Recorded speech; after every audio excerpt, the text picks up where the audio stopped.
ഞങ്ങളും ക്രൂശിക്കപ്പെട്ട ക്രിസ്തുവിനെ പ്രസംഗിക്കുന്നു.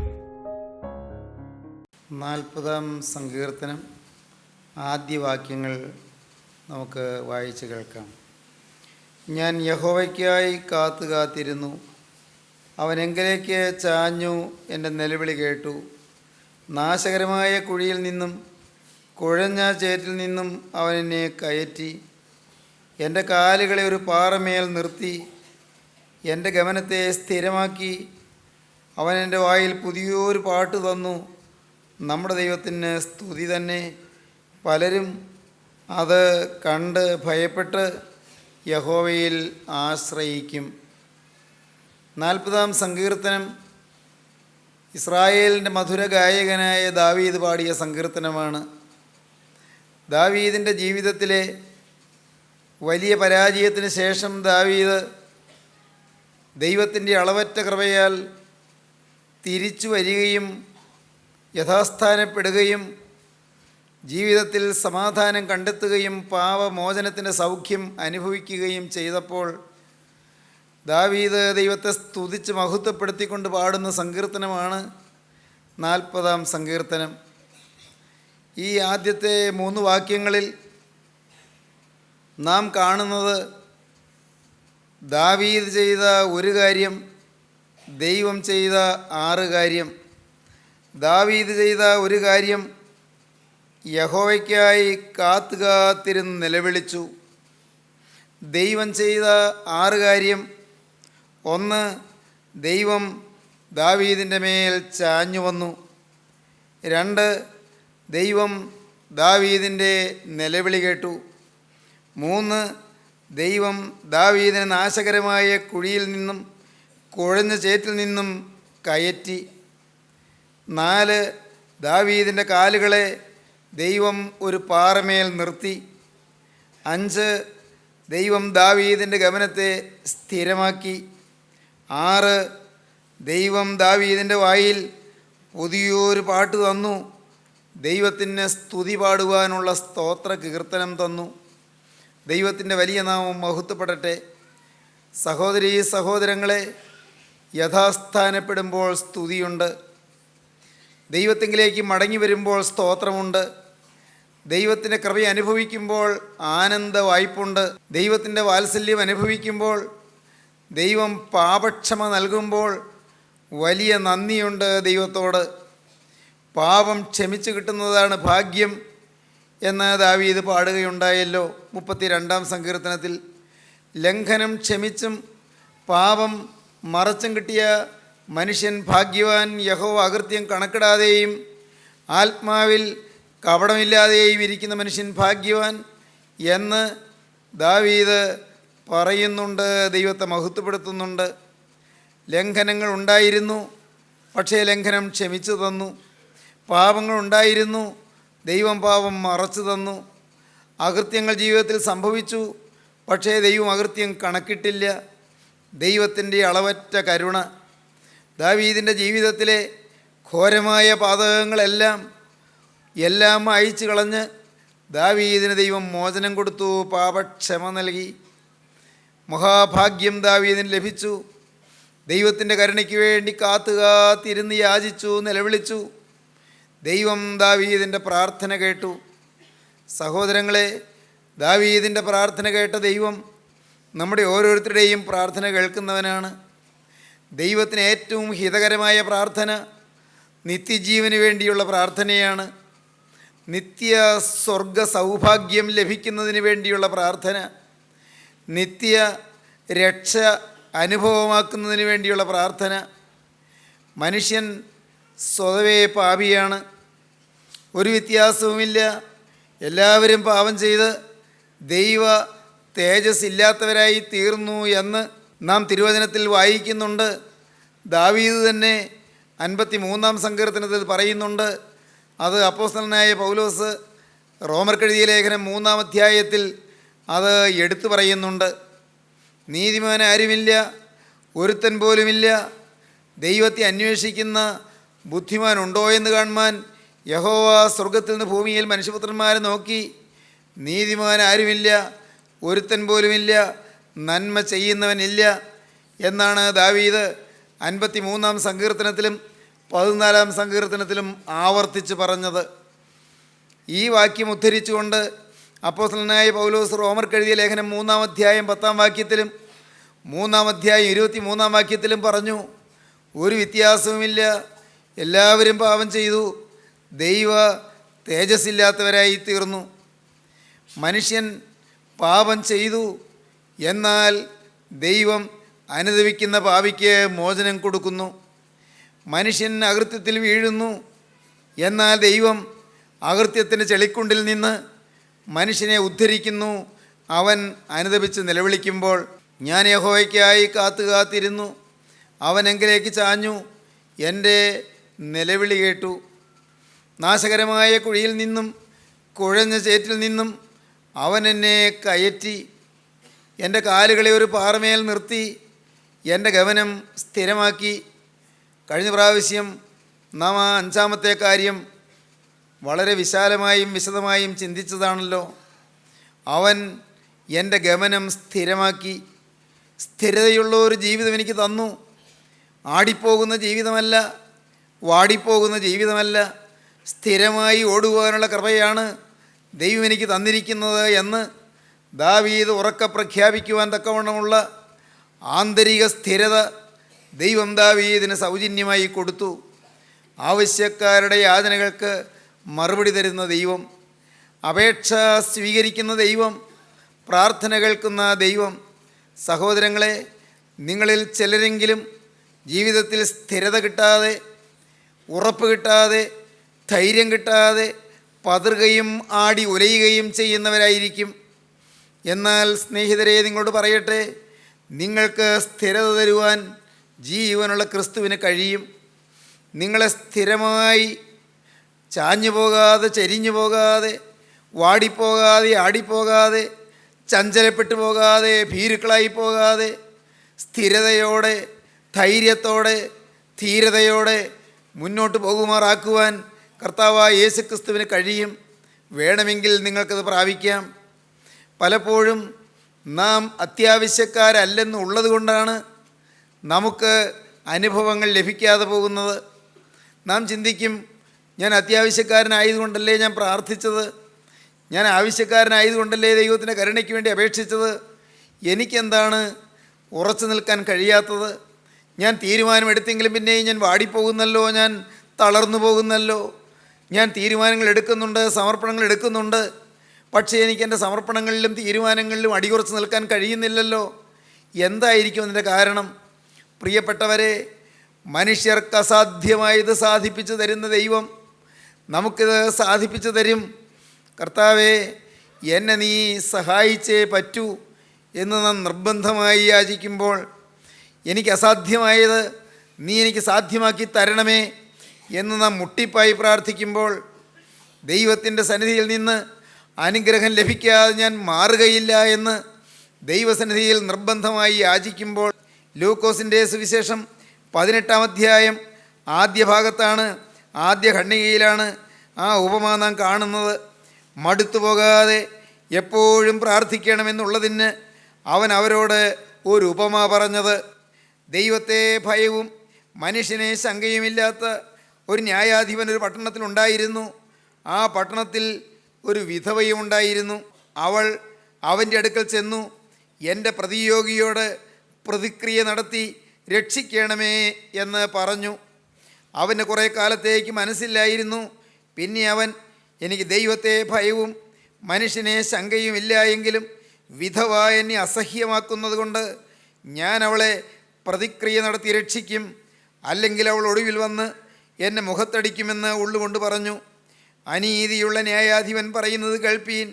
ദൈവമോ രാപ്പകൽ തന്നോട് നിലവിളിക്കുന്നതിൻ്റെ വ്രതന്മാരുടെ കാര്യത്തിൽ ദീർഘക്ഷമയുള്ളവനായാലും അവരെ പ്രതിക്രിയ നടത്തി രക്ഷിക്കുകയില്ലയോ? വേഗത്തിൽ അവരെ പ്രതിക്രിയ നടത്തി രക്ഷിക്കും എന്ന് ഞാൻ നിങ്ങളോട് പറയുന്നു. എത്ര ആശ്വാസകരമായ വാക്കാണ് നമ്മുടെ കർത്താവ് ഇവിടെ തരുന്നത്. ദൈവമോ രാപ്പകൽ തന്നോട് നിലവിളിക്കുന്ന തൻ്റെ വ്രതന്മാരുടെ കാര്യത്തിൽ ദീർഘക്ഷമയുള്ളവനായാലും അവരെ പ്രതിക്രിയ നടത്തി രക്ഷിക്കുകയില്ലയോ? വേഗത്തിൽ അവരെ പ്രതിക്രിയ നടത്തി രക്ഷിക്കുമെന്ന് ഞാൻ നിങ്ങളോട് പറയുന്നു. എന്താണ് ഈ വിധവയുടെ പ്രാർത്ഥന? പ്രതിയോഗിയോട് പ്രതിക്രിയ ചെയ്ത് എന്നെ രക്ഷിക്കണമേ.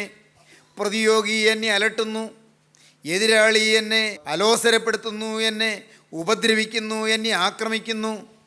അവൻ എന്നെ കഠിനമായി ഉപദ്രവിക്കുകയും എന്നെ അവൻ വിഷമിപ്പിക്കുകയും ചെയ്യുന്നു. എൻ്റെ ജീവിതത്തിൽ എനിക്ക് മുന്നോട്ടുള്ള ഗതി മുട്ടിച്ച് കളയുന്നു, മുന്നോട്ടുള്ള ഗതി തടഞ്ഞു കളയുന്നു.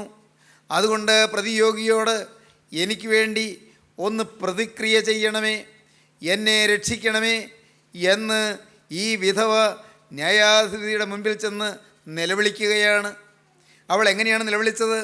അവൾ മുട്ടിപ്പായി നിലവിളിച്ചു, അവൾ രാപ്പകൽ നിലവിളിച്ചു, അവൾ മടുത്തു പോകാതെ നിലവിളിച്ചു, അവൾ അല്പം പോലും നിരാശപ്പെടാതെ നിലവിളിച്ചു, അവൾ ആവശ്യം കഴിഞ്ഞ് കിട്ടുന്നതുവരെയും നിലവിളിച്ചു, അവളുടെ യാചനയ്ക്ക് മറുപടി ലഭിക്കുന്നതുവരെയും നിലവിളിച്ചു.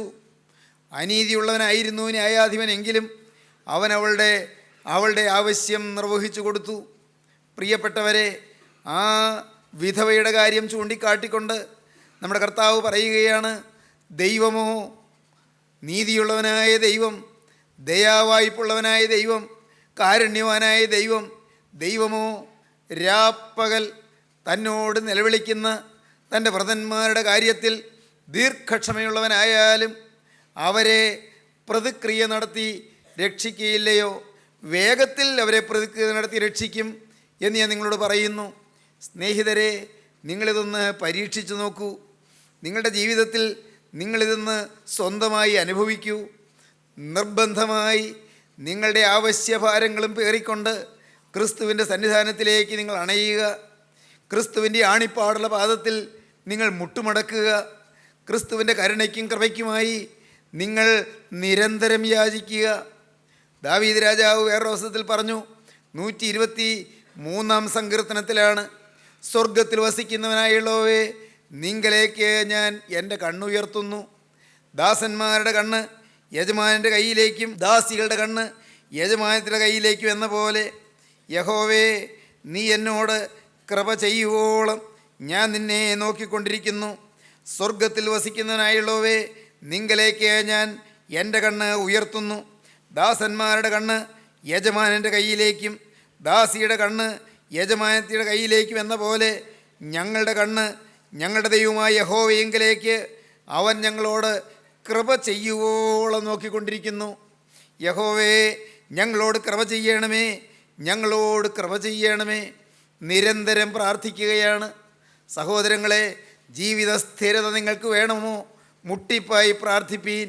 വീഴാതെ നിങ്ങൾക്ക് മുന്നോട്ട് ഓടണമോ? നിരന്തരം പ്രാർത്ഥിപ്പീൻ. നിങ്ങൾ വാടിപ്പോകാതെ ഓടണമോ? ദൈവത്തിൻ്റെ അനന്തശക്തിക്ക് വേണ്ടി നിങ്ങൾ പ്രാർത്ഥിപ്പീൻ. സഹോദരങ്ങളെ, നിങ്ങളെടുത്ത തീരുമാനങ്ങളിൽ നിങ്ങൾക്ക് ഉറച്ചു നിൽക്കണമോ?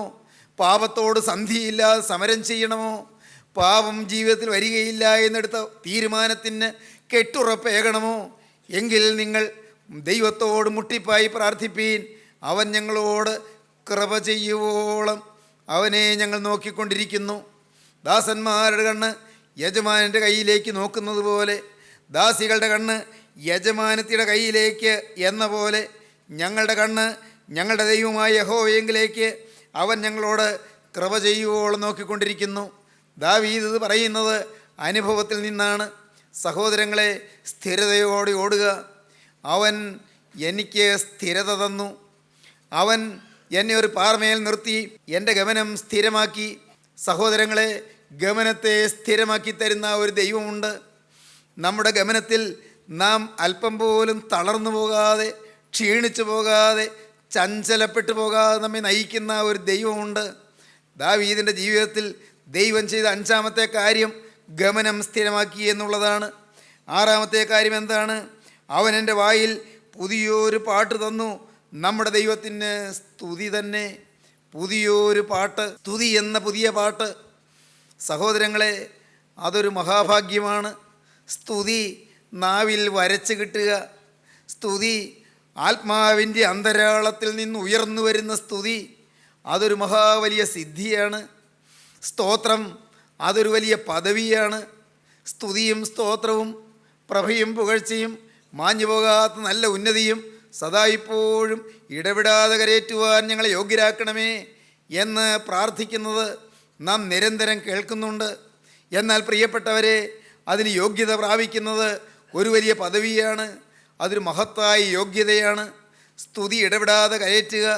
കർത്താവേ, നിന്നെ സ്തുതിക്കുന്നതിൽ നിന്ന് മൗനമായിരിക്കാനും നിന്നെ പുകഴ്ത്തുന്നതിൽ നിന്ന് ഒഴിഞ്ഞിരിപ്പാനും ഞങ്ങൾക്ക് ഇടയാകരുതേ എന്ന് പിതാക്കന്മാർ പ്രാർത്ഥിക്കുകയുണ്ടായി.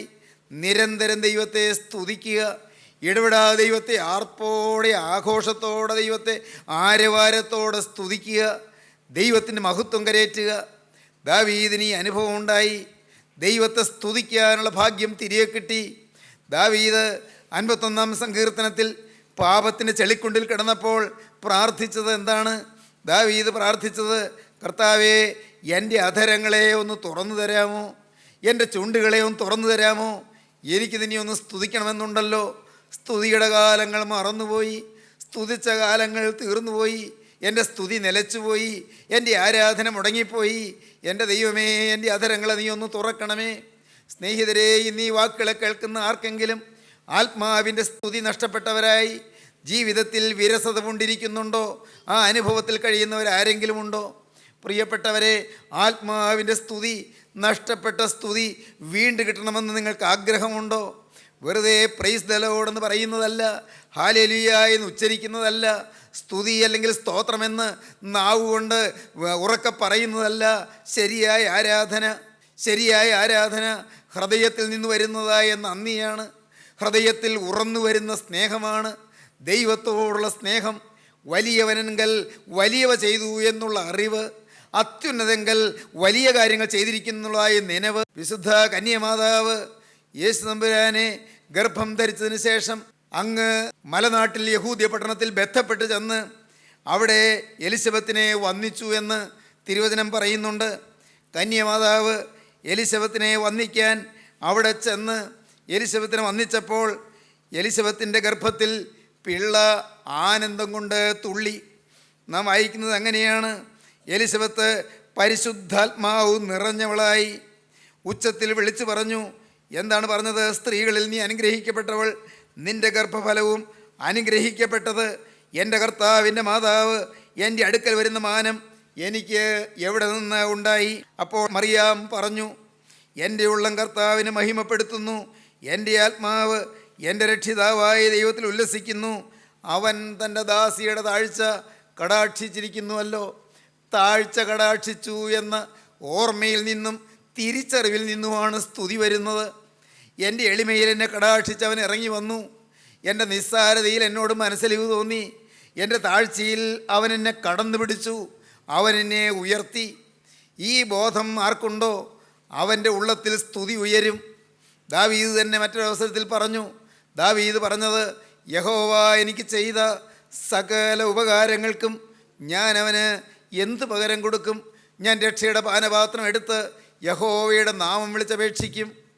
അവൻ എൻ്റെ പ്രാണനെ മരണത്തിൽ നിന്ന് രക്ഷിച്ചിരിക്കുന്നു. അവൻ എൻ്റെ കാലിനെ വീഴ്ചയിൽ നിന്ന് രക്ഷിച്ചിരിക്കുന്നു. അവൻ എൻ്റെ കണ്ണിനെ കണ്ണീരിൽ നിന്ന് രക്ഷിച്ചിരിക്കുന്നു. ദാവീദ് പറയുകയാണ്, കണ്ണിനെ കണ്ണുനീരിൽ നിന്നും കാലിനെ വീഴ്ചയിൽ നിന്നും പ്രാണനെ മരണത്തിൽ നിന്ന് രക്ഷിച്ചു എന്നുള്ള തിരിച്ചറിവോടുകൂടി നന്ദി നിറഞ്ഞ ഹൃദയത്തോടെ ദൈവസ്നേഹത്തിൽ നിറഞ്ഞവനായി ദാവീദ് വിളിച്ചു പറയുകയാണ്, യഹോവ എനിക്ക് ചെയ്ത സകല ഉപകാരങ്ങൾക്കും ഞാൻ അവന് എന്ത് പകരം കൊടുക്കും? ദാവീദ് പാടി, മരണപാശങ്ങൾ എന്നെ ചുറ്റി, അഗാധ പ്രവാഹങ്ങൾ എന്നെ ഭ്രമിപ്പിച്ചു, പാതാള വേദനകൾ എന്നെ പിടിച്ചു, മരണത്തിൻ്റെ കണികളും എന്നെ തുടർന്ന് പിടിച്ചു. എൻ്റെ കഷ്ടതയിൽ ഞാൻ യഹോവയെ വിളിച്ചപേക്ഷിച്ചു. അവൻ തൻ്റെ മന്ദിരത്തിൽ നിന്ന് എൻ്റെ അപേക്ഷ കേട്ടു. തിരുമുമ്പിൽ ഞാൻ കഴിച്ച പ്രാർത്ഥന അവൻ്റെ ചെവിയിലെത്തി. എന്ത് ധൈര്യമാണ് ദാവീദിന്! തിരുമുമ്പിൽ ഞാൻ കഴിച്ച പ്രാർത്ഥന അവൻ്റെ ചെവിയിലെത്തി. മരണത്തിൻ്റെ കയറുകൾ എന്നെ വരിഞ്ഞു മുറുക്കിയതാണ്. മരണപാശങ്ങൾ എന്നെ ചുറ്റി, അഗാധ പ്രവാഹങ്ങൾ എന്നെ ഭ്രമിപ്പിച്ചതാണ്, പാതാള വേദനകൾ എന്നെ പിടിച്ചതാണ്, മരണത്തിൻ്റെ കണികളും എന്നെ തുടർന്ന് പിടിച്ചതാണ്. എന്നാൽ ഞാനൊരു കാര്യം ചെയ്തു. എൻ്റെ കഷ്ടതയിൽ ഞാൻ യഹോവയെ വിളിച്ചപേക്ഷിച്ചു. എൻ്റെ കഷ്ടതയിൽ ഞാൻ യഹോവയെ വിളിച്ചപേക്ഷിച്ചു. അവൻ തൻ്റെ മന്ദിരത്തിൽ നിന്ന് എൻ്റെ അപേക്ഷ കേട്ടു. തിരുമുമ്പിൽ ഞാൻ കഴിച്ച പ്രാർത്ഥന അവൻ്റെ ചെവിയിലെത്തി. പ്രിയപ്പെട്ടവരെ, എന്ത് ഹൃദയ സ്പർശിയായ അനുഭവമാണ് ദാവീദ് വിവരിക്കുന്നത്. നിങ്ങൾക്ക് ഈ അനുഭവമുണ്ടോ? നിങ്ങൾ വിതുമ്പുമ്പോൾ ശ്രദ്ധയോടെ കേൾക്കുന്ന ഒരു ദൈവമുണ്ടെന്ന്, നിങ്ങൾ പ്രാർത്ഥിക്കുമ്പോൾ പ്രാർത്ഥന കേൾക്കുകയും പ്രാർത്ഥനയ്ക്ക് മറുപടി തരികയും ചെയ്യുന്നൊരു ദൈവമുണ്ടെന്ന്, നിങ്ങളുടെ കണ്ണുനീര് തുരുത്തിയിലാക്കി വയ്ക്കുന്ന ഒരു ദൈവമുണ്ടെന്ന് പ്രിയപ്പെട്ടവരെ, നിങ്ങൾ വിശ്വസിക്കുന്നുണ്ടോ? നിങ്ങൾക്ക് അനുഭവിക്കാൻ താല്പര്യമുണ്ടോ? എങ്കിൽ നിങ്ങൾ മറ്റൊന്നും ചെയ്യണ്ട. നിങ്ങളുടെ അരികത്തേക്ക് വന്നിരിക്കുന്ന യേശുവിനെ നിങ്ങളൊന്ന് വിളിക്കൂ. നാഥാ, നിൻ്റെ കരുണ എനിക്ക് അത്യന്താപേക്ഷിതമാണ്. കർത്താവേ, നീ എൻ്റെ രക്ഷകനാണ്. ഗോകുൽത്തായിലെ കുരിശിൽ തലചായ്ച്ചവനെ, നീ എൻ്റെ ഹൃദയത്തിൽ തലചായ്ക്കണമേ. നാഥ, അരിമത്യക്കാരൻ യൗസേപ്പിൻ്റെ കല്ലറിൽ അടക്കം ചെയ്യപ്പെട്ടവനെ, നിന്നെ എൻ്റെ ഹൃദയത്തിൽ അടക്കം ചെയ്യുവാൻ ഇന്ന് ഞാനിപ്പോൾ അതിയായി ആഗ്രഹിക്കുന്നു. നാഥ, നീ എന്നെ വിട്ടു മാറരുതേ. നിനക്ക് അടുക്കാൻ കൊള്ളാകുന്നവനല്ല ഞാൻ, നിനക്ക് ഒന്ന് അടുത്ത് നിൽക്കാൻ കൊള്ളാകുന്നവളല്ല ഞാൻ. നാഥ, എൻ്റെ ജീവിതം പാപമയമാണ്, എൻ്റെ ജീവിതം മലീമസമാണ്, എൻ്റെ ജീവിതം പാപത്താൽ ഹീനമാണ്, മ്ലേച്ഛമാണ്, അഴുക്കാണ്ടതാണ്. കർത്താവേ, വൃത്തിഹീനമാണ്. എന്നാൽ നിൻ്റെ കരുണയിലും കൃപയിലും ആശ്രയിച്ചുകൊണ്ട് പാപിയെ വീണ്ടെടുക്കുകയും പാപിയെ ശുദ്ധീകരിക്കുകയും ചെയ്യുന്ന തിരുരക്തത്തിൻ്റെ അത്ഭുത ശക്തിയിൽ ശരണപ്പെട്ടുകൊണ്ട് ഇന്നിപ്പോൾ ഞാനിതാ നിൻ്റെ പാദപീഠത്തിലേക്ക് വരികയാണ്. എനിക്ക് വേണ്ടി ആണി അടിച്ച് തകർക്കപ്പെട്ട പാദത്തിൽ എൻ്റെ ജീവിതം ഇതാ ഞാൻ അടിയറ വയ്ക്കുകയാണ്. എൻ്റെ ആയുസ് ഞാനിതാ നിൻ്റെ പാദപീഠത്തിൽ സമർപ്പിക്കുകയാണ്. എന്നെ തന്നെ നിൻ്റെ പാദത്തിലേക്ക് ഞാൻ ഏൽപ്പിക്കുകയാണ്. എന്നോട് കനിയണമേ, എന്നോട് മനസ്സലിയണമേ, ഈ മഹാപാപിയോട് കരുണ തോന്നണമേ. നാഥ, പാപികളിലേക്കും പ്രധാനിയായവനോട്, പാപികളിലേക്കും ഒന്നാമനായവനോട് കരുണ തോന്നണമേ. കർത്താവേ, അത്ഭുതകരമായ പാപമോചനത്തിന് സൗഖ്യം തന്ന് എൻ്റെ കർത്താവേ, എന്നെ നീ വിടുവിക്കണമേ, എനിക്ക് മോചനം തരണമേ, നിന്നെ സ്തുതിപ്പാനുള്ള യോഗ്യത തരണമേ, നിനക്ക് സ്തോത്രം അർപ്പിക്കാനുള്ള കൃപ തരണമേ.